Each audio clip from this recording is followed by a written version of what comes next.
मैं गृजेश राय अपने चैनल पढ़ो रिंकू में एक बार आपका पुनः स्वागत करता हूं। आज मैं हिंदी व्याकरण के सबसे इंपॉर्टेंट टॉपिक जहां से प्रश्न निश्चित 4 से 5 नंबर के पूछे जाते हैं सभी परीक्षाओं में, चाहे यूपी टेट हो, चाहे यूपी टेट हो या सुपर टेट हो या यस टेट या ये जूनियर शिक्षक भर्ती परीक्षा हो या जूनियर टेट हो या एसआई की परीक्षा हो या किसी भी प्रकार की, जैसे अभी आई समूह ग के लिए परीक्षा, ये पेट का एग्जाम हो, ये सभी प्रकार की परीक्षाओं में समान रूप से 4 से 5 नंबर का प्रश्न पूछा जाता है।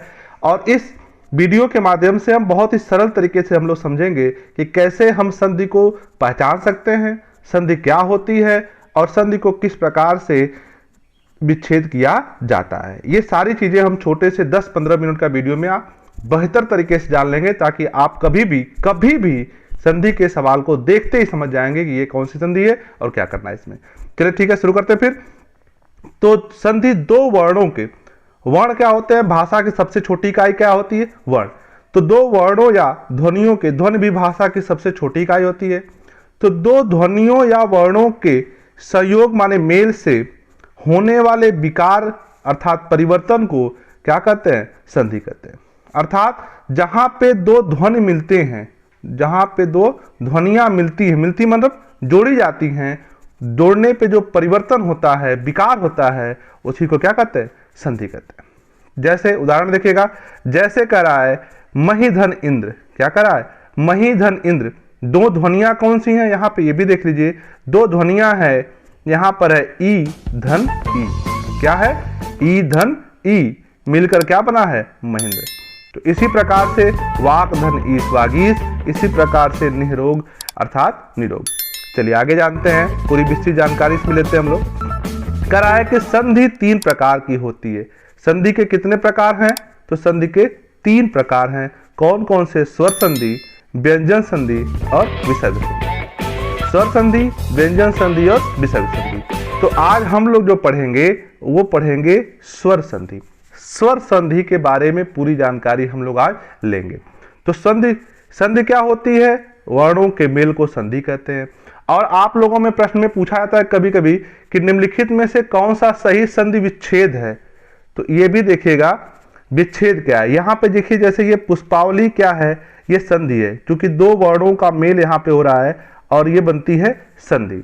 और जब उन्हीं वर्णों को अलग अलग कर देते हैं संधि के नियमों द्वारा, उन्हें पुनः मूल अवस्था में लेके चले आते हैं उन शब्दों को, तो उसे क्या कहते हैं, संधि विच्छेद। जैसे ये क्या है, संधि विच्छेद है। पुष्पधन अवली, अर्थात ये दोनों जो हैं शब्द अपनी मूल अवस्था में आ गए हैं। अर्थात संधि के नियमों के आधार पर जब उन्हें पुनः अपने शब्द को मूल अवस्था में हम लाते हैं, किस अवस्था में लाते हैं, मूल अवस्था में लाते हैं, तो उसे क्या कहते हैं, संधि विच्छेद। चलिएगा आगे जानते हैं स्वर संधि के प्रकार। अगला प्रश्न, अगला है टॉपिक हमारा स्वर संधि के प्रकार। ठीक है, स्वर संधि के 5 प्रकार होते हैं। कौन कौन से होते हैं, पहला है दीर्घ संधि। दीर्घ संधि के बारे में हम लोग जानेंगे कि दीर्घ संधि क्या होती है, उसकी पहचान क्या है, उसके बारे में पूरी जानकारी। तो देखिएगा, दीर्घ संधि सबसे महत्वपूर्ण है। सबसे पहला है, कह रहा है कि अ आ ई या उ के साथ अगर ई उ और ई अ ई उ हो तो वहां पे क्या हो जाएगा, दीर्घ संधि हो जाएगी। मतलब सरल तरीके से आप समझिए कि अ या अ आ ई उ हम पढ़ते हैं ना शुरू से, अ आ ई उ, तो अ आ ई उ के बाद अगर वही आए, अ आ ई उ ही आए, तो उसमें से क्या हो जाएगा, उसमें से जो बड़ा होगा वो हो जाएगा दीर्घ संधि। देखिए, दीर्घ का मतलब होता है क्या, बड़ा। दीर्घ का मतलब बड़ा। देखिए एकदम सरल भाषा है, कोई ट्रिक नहीं, एकदम सरल समझिए। दीर्घ का मतलब बड़ा। हम क्या कह रहे हैं, कह रहा है इसमें कि अ आ ई उ यही होता है इसमें। तो अ आ ई उ में से किसी के सामने कोई आए, अ आ के बाद अगर अ आए, ई के बाद ई आए, उ के बाद अगर उ ही आए, तो उसमें से जो बड़ा हो जाए। देखिए यहाँ पे दिया है, अ आ के बाद अ आए चाहे आए, आ हो जाएगा। ई के बाद ई आए चाहे ई आए, ई हो जाएगा। उ के बाद उ आए चाहे उ आए, उ ही हो जाएगा। मतलब जो बड़ा है वही हो जाएगा। ठीक है, अगर अ आ के बाद अ आ में से चाहे अ आए चाहे आ आए, जो बड़ा होगा, बड़ा कौन सा है, आ, बड़ा कौन सा है ई, बड़ा कौन सा है ऊ, वही हो जाएगा। सरल चीज है एकदम कि इनमें से कुछ भी आए अगर सामने बराबर के हैं, मतलब अगर अ के बाद आ आए तो बड़ा कौन आ के बाद आ आए तो बड़ा कौन आ है, ये है। अगर आ के बाद अ आए तो बड़ा कौन आ। जिसके चाहे अगर समांतर चीजें जो दोनों समान है, आ के बाद अ आए चाहे आ आए, आ ही हो जाएगा। ठीक है, तो ये सरल, एकदम सरल है। पहचान क्या होगा ये देखिएगा, पहचानेंगे कैसे वो देखिएगा। पहचानेंगे हम जहां भी आ की मात्रा हो, जहां पे ई की मात्रा हो, जहां पे उ, जहां पे बड़ी मात्रा हो। बड़ी मात्रा आपको पता है तीन ही होती हैं, आ, ई और उ। जहां पे बड़ी मात्रा दिखे, जहां पर बड़ी मात्रा दिखे वहां पर क्या है, वहां पर समझ लीजिएगा कि दीर्घ है। दीर्घ का मतलब क्या होता है, बड़ा। एकदम सरल समझिएगा, दीर्घ मतलब होता है बड़ा। और जहां पर बड़ी की मात्रा दिखे, जहां पर बड़ी मात्रा दिख जाए, बीच में कहां दिखेगी, बीच में, बीच में जहां पर बड़ी मात्रा दिखे वहां पे कौन संधि है, दीर्घ। देखिए उदाहरण देखिएगा, हिम धन आलय, क्या आया, अ के बाद क्या आया, आ आया। म में क्या है, अ है, आ है, यह है। तो अ के बाद क्या आया, आ आया। कौन बड़ा, कौन बड़ा, आ बड़ा। तो क्या हो जाएगा, आ। देखिए क्या हो गया, हिमालय हो गया। म पे आ जुड़ गया, हिमालय हो गया। उसी तरह से दूसरा देखिएगा, कह रहा है कि गिरिधन, गिरिधन ईश, गिरिधन ईश। तो क्या आया, ई के बाद ई आई। बड़ा कौन, ई, बड़ा कौन, ई। तो क्या हो गया, गिरीश। र की मात्रा क्या हो गई, बड़ी हो गई। उसी तरह से लघुधन उर्मी, लघुधन उर्मी। क्या आया भाई, ऊ के बाद, ऊ के बाद क्या आया, ऊ आया। तो दोनों मिलकर क्या हो जाएंगे, बड़ा होना है। क्या होना है, बड़ा। क्या हो जाएंगे, ऊ। तो दीर्घ संधि माने क्या, बड़ा। दीर्घ संधि माने बड़ा। कैसे पहचानेंगे, बीच में, बीच में बड़ा आएगा। ध्यान दीजिएगा, बीच में क्या आएगा, बड़ा आएगा। देखिए हिमालय में बीच में आ आया, गिरीश में बीच में ई आई, लघुर्मी में बीच में क्या आया, ऊ आया। ठीक है, ये आप पहचान लेंगे। ठीक है, एकदम सरल है। आगे बढ़िए, दूसरा गुण संधि। गुण संधि क्या कर रही है वो देखिएगा। आप ध्यान दीजिएगा कि अ आ ई उ हमने पढ़ लिया है, किसमें, दीर्घ संधि में।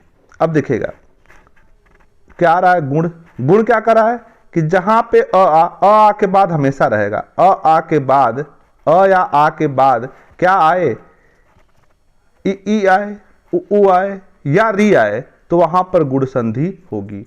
उसमें क्या था कि अ आ के बाद उसी से संबंधित, अ आ के बाद अ आता था, ई के बाद ई आती थी, उ के बाद उ आता था। लेकिन यहां पे क्या है कि अगर अ और आ के बाद क्या आएगा, ई आएगी, उ आएगा या री आएगा, तो क्या हो जाएगा, वहां पे गुण संधि हो जाएगी। आ के बाद क्या आता है भाई, ई आती है, उ आता है, री आता है। सेम वही है, कुछ नहीं बदलना है। उसमें क्या था कि उसमें क्या था, दीर्घ संधि में क्या था कि अ ई उ के बाद अगर वही आते थे। इसमें क्या है कि अ आ के बाद अगर क्या आए, ई आए, उ आए, री आए। वर्णमाला हमारी चल रही है, वर्णमाला चलना है। आगे देखिएगा कह रहा है क्या हो जाएगा, देखिएगा कह रहा है कि अ आ के बाद अगर ई आए तो ए हो जाएगा, ई ए, याद रखिएगा ई ए। कुछ नहीं करना है, समझना खाली है। ई का ए, उच्चारण स्थान सेम हो रहा है। ई का ए, उ का ओ, री का र, अर, अ के नीचे हलंत होता, अ पूरा होता है, र के नीचे हलंत होता है, जल्दी से आता है अर। ठीक है, री का अर, तो ई का ए, उ का ओ और री का अर हो जाएगा। बस कुछ नहीं समझना है। क्या समझे आप, अ या आ के बाद अगर वर्णमाला क्रम से चलाइए क्या हो जाएगा, ई आता है, उ आता है, री आता है। अगर ये आते हैं तो ई क्या हो जाएगा, ए हो जाएगा, उ क्या हो जाएगा, ओ हो जाएगा, री क्या हो जाएगा, अर हो जाएगा। इतना समझना है। चलिए पहचानेंगे कैसे, पहले ये समझिए। पहचानना कैसे है भाई, पहचानना है जहां पर एक मात्रा है। याद रखिए, जहां पर मात्रा एक आए, गुण में क्या होगा, एक मात्रा, गुण में क्या होगी, एक मात्रा दिखाई दे, वहां पर क्या हो जाएगा, गुण संधि हो जाएगी। एक मात्रा हो या ऊपर र हो, दोनों चीज ध्यान देना, ऊपर र हो या एक मात्रा हो, दीर्घ संधि देखते ही आप एकदम पहचान जाएंगे। जहां पर एक मात्रा दिखे, जैसे देखिए उपेंद्र एक मात्रा, गुण संधि। चंद्रोदय एक मात्रा ऊपर, गुण संधि। देवर्षि, र कहाँ है? ऊपर। कौन सी संधि? गुण संधि। देख के एकदम पहचानना है, कुछ नहीं करना है। ऊपर मात्रा दिखे, कौन सी संधि? गुण संधि। एक मात्रा होनी चाहिए, एक मात्रा या र, ऊपर दिखे गुण संधि। देखिएगा, नोट भी करना है। अ, ए और ओ गुणों को क्या कहते हैं? वर्णों को क्या कहते हैं? गुण वर्ण कहा जाता है। अ, ए और ओ को क्या कहते हैं? गुण वर्ण भी कहा जाता है, कहीं पूछ सकता है। चलिए अब आइए, कराए उपधन इंद्र, क्या आया भाई? अ धन ई। क्या आया? अ धन ई। हमने कहा अ ई आएगा तो क्या हो जाएगा भाई? ए हो जाएगा। देखिए ए हो गया। दूसरा देखिएगा, कराए चंद्रधन उदय, तो अ आया, क्या आया? अ धन उ, तो अ के साथ उ आया तो क्या हो जाएगा? ओ हो जाएगा। फिर कराए देव धन ऋषि, तो अ के साथ री आया, अ के साथ री आया तो क्या हो जाएगा? अर हो जाएगा। अर मतलब अ जो है पूरा है, र जो है आधा है, तो र कहाँ हो जाएगा? ऊपर हो गया, देवऋषि हो गया। तो एक मात्रा जहां पर आए, ध्यान दीजिएगा, एक मात्रा है गुण संधि, ठीक है। बड़ी की मात्रा आए, बड़ी की मात्रा आए, बड़ा आया, बड़ी मतलब बड़ा मात्रा अगर आए तो वहां पे कौन सी संधि हो जाएगी? दीर्घ संधि हो जाएगी। दीर्घ माने बड़ा, गुण माने एक मात्रा। चलिए आगे बढ़ते हैं। वृद्धि संधि, कुछ नहीं समझना, बस ध्यान दीजिए, सब समझ जाएंगे आप एक चुटकी में। वृद्धि संधि, वृद्धि माने बढ़ना, ध्यान दीजिएगा, वृद्धि माने बढ़ना। एक मात्रा थी, एक मात्रा से बढ़ के हम लोग कहां जाएंगे? एक मात्रा के बाद दो मात्रा, बस वृद्धि माने बढ़ना, ठीक है। गुण माने एक मात्रा ऊपर रह, अब वृद्धि माने बढ़ना, तो बढ़ेगा क्या? एक मात्रा से कितनी मात्रा होंगी भाई? दो मात्रा होंगी, बस पहचान गए आप। वृद्धि में क्या है? बढ़ गए हम, किससे बढ़ गए? गुण से बढ़ गए। एक मात्रा की जगह पे दो मात्रा। पहचान क्या भाई? जहां पे दो मात्रा है, जहां पे क्या आ जाए? दो मात्रा दिखे वहां पे हो जाएगा, ठीक है। आगे देखिए, अब देखिएगा, अ आ के बाद हमने पढ़ा था, अ आ के बाद क्या आए? ई उ री आए, ये हमने पढ़ा था कहां पे? गुण संधि में। वर्णमाला है, क्रम से चलेगी, बस पकड़ लेंगे, समझ जाएंगे। अ आ के बाद ई उरी आएगा, गुण संधि। फिर अ आ के बाद ही री तक हम पढ़ चुके, तो क्या आएगा? ए आएगा, ए आएगा, ओ आएगा, औ आएगा। यही तो बचा, यही बचा ना, तो यही हो जाएगा, ठीक है। क्या हो जाएगा? देखिएगा, अ आ के साथ ए आए, ओ औ आए, ठीक है। वहां पर क्या हो जाएगा? वृद्धि संधि हो जाएगी, ठीक है। देखिएगा आगे, देखिए कैसे हो जाएगी, क्या हो जाएगा, देखिएगा। पहचान क्या करा भाई? आई आउ की मात्रा दिखे, आई या आउ की मात्रा दिखे, कैसे पहचानेंगे? आई और आउ की मात्रा क्या करना है? देखिएगा क्या कर सकते हैं हम लोग, एकदम सरल तरीके से हम लोग चल रहे हैं, बेहद ही आसान और सरल तरीके से, ठीक है। वृद्धि का मतलब क्या होता है ये देखिएगा, देखिएगा इसमें भी बड़ा चुनना है, सेम वृद्धि मतलब बड़ा। क्या आएगा? अ और आ के बाद अगर ए में से कुछ भी आए, चाहे ए आए, देखिए लिखा है अ आ के बाद चाहे ए आए चाहे आए, हो क्या जाएगा? अ हो जाएगा। अ आ के बाद चाहे ओ आए चाहे औ आए, क्या हो जाएगा? औ हो जाएगा। वृद्धि हो रही है, वही सेम जो आपने पढ़ा था, कौन सा पढ़ा था उसके पहले, जो सेम पढ़ा था पहला, कौन सा है? दीर्घ संधि। बिल्कुल, दीर्घ संधि में आपने क्या पढ़ा था? बड़ा हो जाएगा, चाहे अ आ में से कोई आए आ हो जाएगा, ई में से कोई आए ई हो जाएगा, उ में से क्या हो जाए? उ हो जाएगा, बड़ा वाला। उसी तरह से वृद्धि संधि में चाहे अ आ के बाद चाहे ए आए आ हो जाएगा, अ में से ओ आए औ हो जाएगा, बड़ा हो जाएगा। और ये वृद्धि भी कर रहा, अर्थात दो मात्राएं होनी चाहिए। पहचानेंगे कैसे? दो मात्राएं होनी चाहिए। देखिएगा कैसे दो मात्राएं, यहां पे देखिएगा, मत धन ऐक के, तो क्या आ रहा है? अधन अय। मैंने कहा था ए आए चाहे अय आए अय ही हो जाएगा, तो यहां देखिए अय की मात्रा दो मात्राएं लगी हुई हैं। उसी प्रकार से अगला है, क्या है? महाधन औषधि, महाधन औषधि, तो आ आया और क्या आया? ओ आया। मैंने कहा अ आ के बाद चाहे कुछ भी आए, ओ आए चाहे औ आए, क्या हो जाएगा? औ हो जाएगा, उसमें वृद्धि हो जाएगी, ओ की जगह पे बढ़ के क्या हो जाएगा? औ हो जाएगा। तो मात्राएं कितनी होंगी? दो मात्राएं। जहां पर दो मात्राएं आए, जहां पर दो मात्राएं दिखें, वहां पर आप समझिएगा कौन सी संधि है? कौन सी संधि है? वृद्धि संधि। क्या दो मात्रा नहीं पहचान पाएंगे? दो मात्राएं पहचानिए। बड़ा का आए, देखिएगा फिर से, बड़ा आए, बड़ा आए, कौन सी संधि? कौन सी संधि?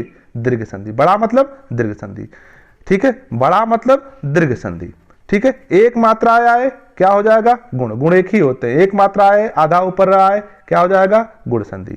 दो मात्राएं दिखें, जहां पर आपको दो मात्राएं दिखें वहां पे कौन सी हो जाएगी, गुण में क्या हो गई, वृद्धि हो गई, तो कौन संधि, वृद्धि संधि। चलिए 3 संधियां हो गई। चौथी संधि यण संधि। यण संधि जब ई उ और री के बाद, अभी तक आपने पढ़ा आ के बाद, अभी क्या पढ़ना है, ई उ री के बाद, तो करा ई उ और री के बाद कोई भी भिन्न स्वर आ जाए, चाहे अ आए, ई के बाद अ आए, उ के बाद उ आए, कुछ भी आए, कोई भी भिन्न स्वर आए, तो वहां पर यण स्वर संधि हो जाती है। पहचानेंगे कैसे, सबसे सरल इसको पहचानना है, क्या पहचानना है, जहां भी बीच में यर लव दिखे, क्या दिखेगा, यर लव दिखे, यर लव दिखे और आधा व्यंजन दिखाई दे, आधा क्या दिखाई दे, व्यंजन दिखाई दे, वहां पर समझ लीजिए कौन संधि है, यण संधि।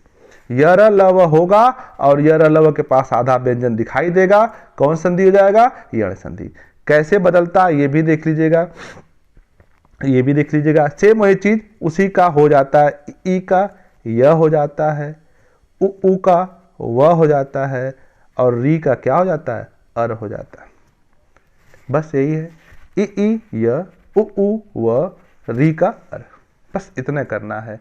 ठीक है, कुछ अंतर नहीं है।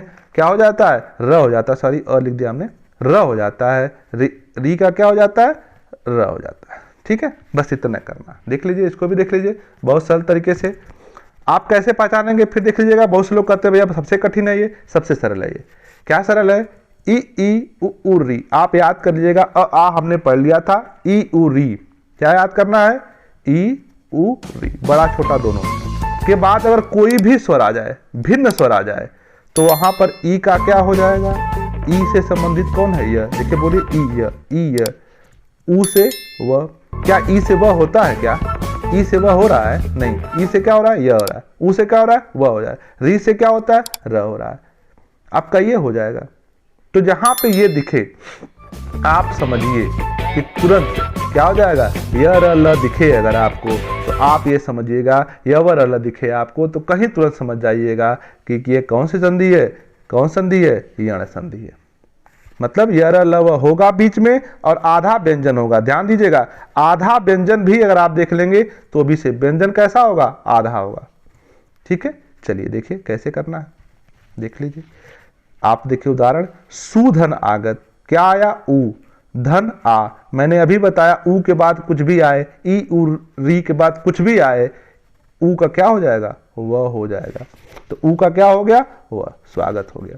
उसी तरह से इति धन आदि, इति धन आदि क्या आया, ई के बाद अ आया, ई से क्या हो जाएगा, यह हो जाता है, ई से क्या हो रहा है, यह हो रहा है, यर लव याद रखना है, अंतस्थ व्यंजन याद रखने हैं, तो ई का क्या हो जाएगा, यह हो जाएगा, तो इत्यादि हो जाएगी। देखिएगा आधा व्यंजन है, आधा व्यंजन है और यह आ रहा है, जैसा कि मैंने पहले कहा, पहचान भी देख लीजिए, पहचान से पहचानिए, आधा व्यंजन और वह, ठीक है। उसी तरह देखिए आधा व्यंजन और यह दोनों आ रहे हैं, तो बस यही याद करें, यण संधि में आधा व्यंजन और क्या दिखेगा, यर लव में से कुछ न कुछ दिखेगा। चलिए आखिरी संधि पांचवी है, अयादि स्वर संधि। जब अयादि स्वर संधि जब क्या रहा है, ए ओ और औ के बाद कोई भिन्न स्वर आता है। अभी आपने पढ़ा था यण संधि में कि ई उ री के बाद अगर आए तो री तक पढ़ लिए थे, अब क्या पढ़ना है, ए औ ओ औ, ए ओ औ, पूरी वर्णमाला हो गई यहाँ पे, पूरी वर्णमाला, ए ओ औ के बाद कोई भी भिन्न स्वर आता है तो यहाँ पर अयादि संधि हो जाती है। वर्णमाला देखिए चल रही है, आपने अभी पढ़ा था, क्या पढ़ा, ई उ री के बाद कोई भिन्न स्वर आए, यण संधि, ए ओ औ के बाद कोई भिन्न स्वर आए, क्या हो जाएगा, अयादि संधि हो जाएगी। कैसे हो जाएगी ये भी देखिएगा, अभी आपको एक जबरदस्त ट्रिक भी बताएंगे हम अभी, कैसे याद करना है इसको। देखिएगा क्या आएगा, ए का अय हो जाएगा, अय का आय हो जाता है, ओ का औ और औ का आओ, इतना होगा। ए का अय, ए अय, अय आय, ओ औ और औ का आओ, यही हो जाता है परिवर्तन।